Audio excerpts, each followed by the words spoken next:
سيد الأنبياء والمرسلين وعلى آله الطيبين الطاهرين وأصحابه الفاضلين ومن تبعهم بإحسان إلى يوم الدين. أما بعد، فقد قال الله تبارك وتعالى في القرآن المجيد والفرقان الحميد: أعوذ بالله من الشيطان الرجيم، بسم الله الرحمن الرحيم. قد أفلح من تزكى وذكر اسم ربه فصلى. صدق الله مولانا العظيم وصدق رسوله النبي الأمين الكريم، ونحن على ذلك لمن الشاهدين والشاکرین والحمد للہ رب العالمین. ایک مرتبہ درود شریف پڑھ لیں. اللہم صلی علی سیدنا نبینا مولانا محمد عدد ما فی علم اللہ صلاة دائمة بدوام ملک اللہ وعلی آلہ واصحابہ اجمعین. ایک مرتبہ اور نبی اور آل نبی پر درود شریف پڑھیں. اللہم صلی علی سیدنا نبینا مولانا محمد عدد ما فی علم اللہ صلاة دائمة بدوام ملک اللہ وعلی آلہ واصحابہ اجمعین. اللہ رب العزت کا بے پناہ شکر و احسان کہ اللہ رب العزت نے ہمیں اس کی وحدانیت کا اقرار کرنے والا اور اس کے دین کا ماننے والا، اس کے پیغمبروں پر ایمان رکھنے والا، اس کے فرشتوں پر ایمان رکھنے والا، اس کی بنائی ہوئی جنت و دوزخ پر یقین رکھنے والا ایک پکا صحیح العقیدہ مسلمان بنایا. یہ اللہ کا بے حد کروڑہ کروڑ شکر و احسان ہے. ہمیں زندگی قیامت تک کے مل بھی جائے تب بھی ہم شکر ادا کرتے رہیں، پھر بھی اس نعمت کے ملنے کا ہم شکر جس کا جو حق ہے اس حق کو ادا کرتے ہوئے ادا نہیں کر سکیں گے. اللہ تبارک و تعالیٰ نے محض اپنے فضل و کرم سے ہمیں ایمان والا بنایا اور ایمان کی دولت سے مالا مال فرمایا، اور پھر ہمارے لیے عمل کے دروازوں کو کھلا رکھا. عبادتیں ہم پر فرض کی گئیں.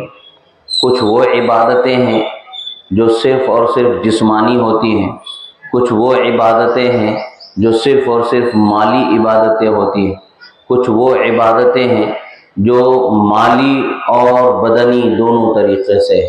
مثال کے طور پر حج یہ مالی اور بدنی عبادت ہے، مال بھی شرط ہے اور ارکان کا ادا کرنا بھی شرط ہے. اب اس کے بعد روزہ یہ محض جسمانی عبادت ہے، نماز محض جسمانی عبادت ہے. نماز پڑھنے کے لیے، روزہ رکھنے کے لیے مالدار ہونا، امیر ہونا شرط نہیں ہے، عقل والا ہونا، مسلمان ہونا، بالغ ہونا شرط ہے، اس پر نماز فرض ہو جاتی ہے.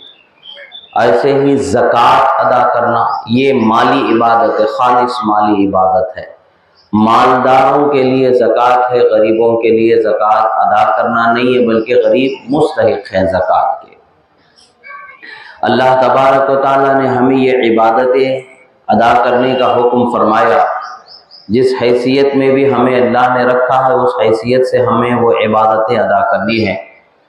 اللہ کا شکر کہ ہم نے رمضان المبارک میں اپنی بساط بھر روزے بھی رکھے، نمازیں بھی پڑھی، عبادتیں بھی ادا کیں، اور قرآن مجید کی تلاوت بھی کی، صدقہ خیرات بھی کیا.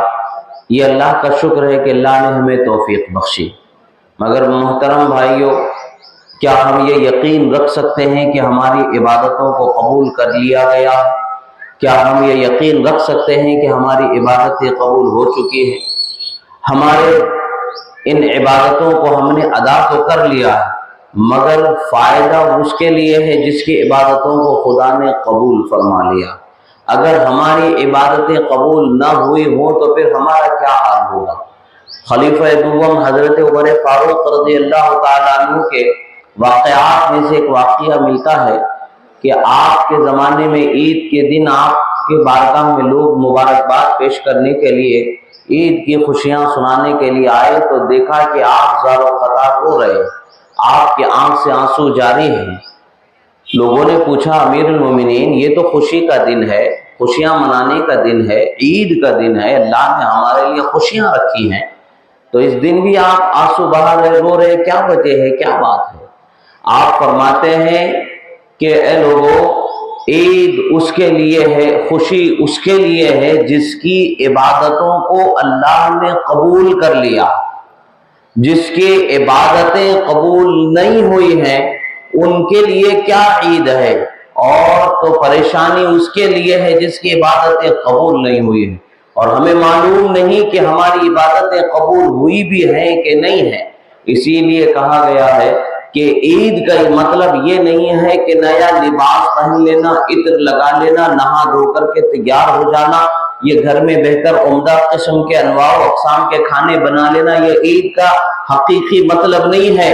عید حقیقت میں اس کے لیے ہے جو خدا کی رحمت کا حقدار ہو گیا۔ عید حقیقت میں اس کے لیے ہے جس پر خدا انعام فرمایا، جس پر خدا رحمت کا دروازہ کشادہ فرمایا، عید اس کے لیے۔ مگر افسوس کی بات ہے کہ آج ہمارے لیے ہم اپنی اصلاح کی فکر کرنا ہم نے چھوڑ دیا۔ ہم نے نمازوں کو تو ادا کرنا سیکھ لیا ہے مگر اپنے دل کو صاف ستھرا کرنا ہم نے چھوڑ دیا۔ لذت گناہ سے اپنے آپ کو ہم نے بچانا چھوڑ دیا۔ گناہوں کی عادت اس قدر ہو گئی ہے کہ ہم رمضان مبارک کے ایک مہینے میں ہم کچھ پابندی کر لیتے ہیں تو ہمیں ایسا لگتا ہے کہ ہم جیل خانے میں۔ حالانکہ حدیث میں ہے شیطان کو قید کر دیا جاتا ہے، مگر عام طور سے نوجوانوں کا حال یہ ہوتا ہے کہ رمضان میں وہ جکڑے ہوئے اپنے آپ کو محسوس کرتے ہیں، باندھے ہوئے اپنے آپ کو محسوس کرتے ہیں۔ حالانکہ ایسا نہیں ہے، بلکہ اللہ تبارک و تعالیٰ کا احسان ہے، انعام ہے کہ اس نے ہمیں رحمت والا مہینہ عطا فرمایا۔ اس میں ایک نیکی آپ کرو 70 گنا اللہ تبارک و تعالیٰ اس کا ثواب عطا فرمائے گا۔ ایک نیکی پر 70 گنا نعمتیں اللہ تبارک و تعالیٰ عطا فرماتا۔ نعمت کا مل جانا اس کا کس قدر انعام کی بات ہے، ہماری بخشش ہو رہی ہے، درجات کو بلند کیا جا رہا ہے، انعام اکرام کا اس قدر دروازہ کشادہ ہے۔ اللہ تبارک و تعالیٰ ندا فرماتا رہتا ہے کہ ہے کوئی اللہ سے توبہ کرنے والا کہ اس کی توبہ کو قبول کر لیا جائے، ہے کوئی اللہ سے جنت مانگنے والا کہ اسے جنت کو عطا کر دیا جائے۔ مگر ہم دیکھیں کہ ہم نے کتنا توبہ کیا ہے۔ ندا تو خدا فرماتا رہا، دروازہ تو خدا نے کھلا رکھا، رحمت کا، بخشش کا، نجات کا، برکت کا، انعام کا، یہ سارے دروازے کھلے رہے، مگر باوجود اس کے ہم نے کچھ اپنے لیے کمایا بھی ہے کہ نہیں کمایا ہے، یہ ہمیں دیکھنے کی ضرورت ہے۔ کیا ہم نے توبہ کیا، اللہ کی بارگاہ میں اپنے گناہوں کو یاد کیا تھا رمضان کے مہینے میں، یا پھر ہم نے صرف سحری کرنا، دن میں آرام کرنا، روزہ رکھنا، شام میں افطار کرنا، تراویح پڑھنا اور خاموش ایسے ہی وقت ہنسی مذاق میں گزار دینا ہم نے گزارا؟ رمضان کا مہینہ یہ ہے کہ اپنے آپ کو سنوارنے کا مہینہ، رمضان کا مہینہ ہمارے لیے اپنے دلوں کا امتحان لینے کا مہینہ تھا، صبر و استقامت پر قائم رہنے کے لیے اپنے آپ کو خوش دلی سے تیار کرنے والا مہینہ تھا۔ کیا ہم نے اپنے آپ کو ان چیزوں پر غور کیا؟ یہ ہمیں دیکھنے کی ضرورت ہے۔ آج بھی وقت ہے، آج کا دن بھی ہمارے لیے انعام کا دن ہے۔ اللہ کے رسول صلی اللہ علیہ وسلم سے احادیث مبارکہ مروی ہے جس میں ملتا ہے، اس کا معنی و مفہوم یہ ہے کہ عید کے دن کو عید اسی لیے کہا گیا ہے کہ بار بار آنے والے دن کو عید کہا جاتا ہے۔ اور خاص طور سے مسلمانوں کے لیے عید کا دن کیوں ہوتا ہے؟ وہ دن بخشش کا دن ہوتا ہے، اللہ کی رحمت سے اسے بخش دیا جاتا ہے، اس کے لیے ہوتا ہے۔ عید کا دن جب ہوتا ہے، حدیث میں آیا ہے کہ جب بندے عید کی نماز پڑھنے کے لیے عیدگاہ تشریف لاتے ہیں، اللہ تبارک و تعالیٰ کی تکبیر بیان کرتے ہیں، اللہ تعالیٰ کی پاکی تسبیح بیان کرتے ہیں، اللہ کی حمد تعریف حمد بیان کرتے ہیں اور نماز ادا کرتے ہیں، دعا کرتے اپنے گھروں کو لوٹ جاتے ہیں، تو اللہ تبارک و تعالیٰ فرشتوں سے فرماتا ہے، اے میرے فرشتوں بتاؤ اس مزدور کی اجرت کیا ہونی چاہیے جس نے اپنی محنت کو پورا کر لیا ہے، جس نے اپنا کام پورا کر لیا، اسے کتنی اجرت ملنی چاہیے؟ فرشتے عرض کرتے ہیں رب ذوالجلال اس مزدور کو پورا پورا حق اس کا ملنا چاہیے، جتنا اس نے کام کیا ہے اتنا اسے ضرور اس کا بدلہ، اس کام کا اجر ملنا چاہیے، اجرت ملنی چاہیے۔ اللہ تبارک و تعالیٰ فرماتا ہے میرے فرشتوں تم گواہ رہنا، میرے بندوں نے میری رضا کے لیے اپنے خواہشات کو چھوڑا، میری رضا کے لیے انہوں نے اپنے بدن کو مشقت میں ڈالا، اپنی نیند چین سکون کو چھوڑا، عبادتوں میں وقت گزارا، تم گواہ رہنا میں ان تمام کو معاف فرما دیا ہوں، بخش دیا ہوں۔ یہ اللہ تبارک و تعالیٰ ہمیں بخشش کا مژدہ سنا دیتا ہے، انعام و اکرام کا فیصلہ سنا دیتا ہے۔ یہی وجہ ہے کہ عید کا دن ہوتا ہے، ورنہ تو عام طور سے کپڑے پہن لینا عید کا دن نہیں ہے، بلکہ اللہ کی رحمت مل جانا یہ حقیقت میں عید کا دن ہے۔ خوشی اس وقت پر ہے جب کل قیامت میں ہمیں اللہ تبارک و تعالیٰ فرمائے اے میرے بندو آؤ میری رحمت کا جو ٹھکانہ میں نے بنایا ہے جنت، اس میں تمہیں میں نے جانے کی اجازت دے دی، تم جنت میں چلے جاؤ۔ یہ حقیقت میں خوشی کا دن ہے، یہ حقیقت میں عید ہماری ہوگی۔ اس کی تیاری کے دن ہے یہ سارے جو ہمیں بخشے گئے تھے، اس کی تیاری کے دن تھے جو سارے ہمیں ملے تھے، مگر افسوس کہ اس میں کسی نے اپنے آپ کو اس رحمت سے دور رکھ کر کے افسوس و خسران میں زندگی گزار دیا۔ خوش نصیب ہے وہ شخص جس نے عبادت بھی کیا، ریاضت بھی کیا، روزہ بھی رکھا، نمازیں بھی پڑھی، تسبیح و تحلیل بھی کیا، توبہ و استغفار بھی کیا، یہاں تک کہ اپنے رب کو اس نے راضی کر لیا، وہ خوش نصیب بندہ ہے۔ ہم نہیں جانتے کہ ہم میں سے کون سا وہ بندہ خوش نصیب ہے کہ جس سے رب راضی ہو گیا۔ ہمیں معلوم نہیں کہ ہماری زندگی کیا ہے، آگے کا ہمارا مرحلہ کیا ہے، مگر آج بھی ہمارے لیے وقت نہیں ختم ہوا ہے۔ اللہ نے ہمیں زندگی بخشی ہے تو ہمارے لیے ضروری ہے کہ اپنے گناہوں کو یاد کریں کہ ہم نے گناہ کیسے گھنونے کیے ہوئے ہیں، ان گناہوں کو یاد کر کے اللہ کے بارگاہ میں توبہ کریں تاکہ اللہ صحیح معنوں میں بخشش کا ہمیں مژدہ سنا دے۔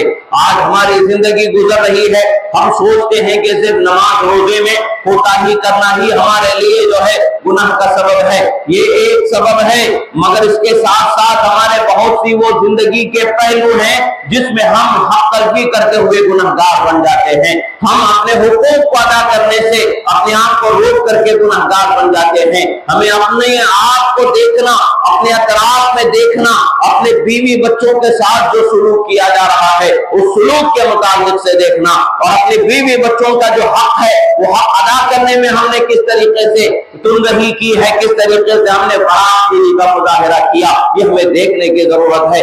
عام طور سے ہم خرچ کریں گے، ہمارے معاملات میں ہم جو بھی خرچ کریں گے ہمارے لیے اللہ کی بارگاہ میں اس کو جواب دینا ہوگا۔ اللہ سوال فرمائے گا تمہیں ہم نے فلاں دن اتنی دولت دی، اتنے پیسے دیے، اس پیسے کو تم نے کہاں خرچ کیا؟